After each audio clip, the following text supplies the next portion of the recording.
తాను రాజకీయంగా ఎంతో ఎత్తుకు ఎదగడానికి మెతుకుసీమ అండగా నిలిచిందన్నారు బీఆర్ఎస్ అధినేత కేసీఆర్.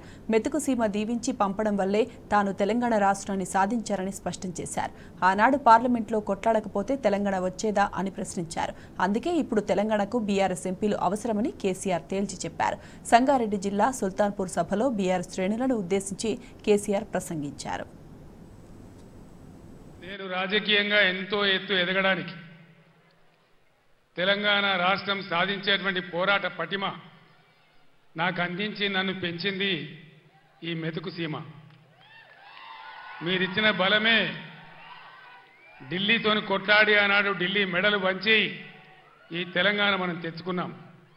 మీ దీవెన లేకపోతే, మీ అండదండలు, మీ ఆశీర్వచనం లేకపోతే, ఈ మెతుకుగడ్డ నీళ్లు రక్తం నా శరీరంలో లేకపోతే నాకు ఈ స్థాయి వచ్చేదే కాదు.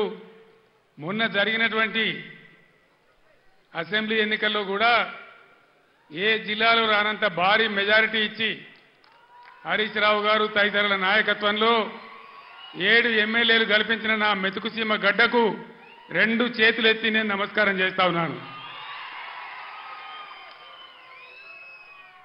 ఎన్ని జన్మలెత్తినా కూడా మీ రుణం నేను తీర్చుకోలేదని చెప్పి నేను మనవి చేస్తా ఉన్నాను.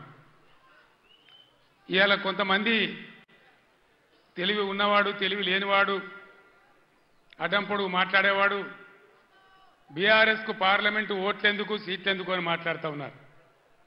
ఇప్పుడే కావాలి బీఆర్ఎస్కు పార్లమెంట్లో ఓట్లు, సీట్లు. ఎందుకు? ఆనాడు నన్ను మీరు ఆశీర్వదించకపోతే, నేను వెళ్ళి కరీంనగర్ ఎంపీ గెలవకపోతే, పార్లమెంట్లో నేను తెలంగాణ బిడ్డగా గర్జించకపోతే మనకు తెలంగాణ రాష్ట్రం ఎక్కడి నుంచి వచ్చేది? ఈరోజు కూడా తెలంగాణ ప్రజల ఆకాంక్షలు, ఆశలు, హక్కులు నెరవేరాలంటే ఖచ్చితంగా పీఆర్ఎస్ బిడ్డలు పార్లమెంట్లో ఉంటేనే మన హక్కులు, అధికారాలు నెరవేరితే నేను మీకు మనవి చేస్తా ఉన్నా. ఏం జరుగుతూ ఉంది మీరు చూస్తూ ఉన్నారు. పెద్దలు పోచారం గారు చెప్పినారు, పాలిచ్చే భార్యను ఎత్తేసి దున్నపోతుని తెచ్చుకున్నామని. జరుగుతుంది రాజకీయాలలో. అప్పుడప్పుడు గమ్మత్తుగా గుడ్డి లక్ష్మి వచ్చినట్టు కొంతమంది లిల్లీ పుట్టుగాళ్ళకు కూడా అధికారం వస్తుంది. వాళ్ళని ఎందుకంటారు లిల్లీ పుట్టని? ప్రజల అధికారం ఎందుకు ఇస్తారు? మాకు సేవ చేయమని, రాష్ట్రాన్ని బాగు చేయమని, గత ప్రభుత్వం కంటే కొన్ని మంచి పనులు చేయమని అధికారం ఇస్తారు, కానీ అడ్డదిడ్డం పనులు చేయమని చెప్పరు.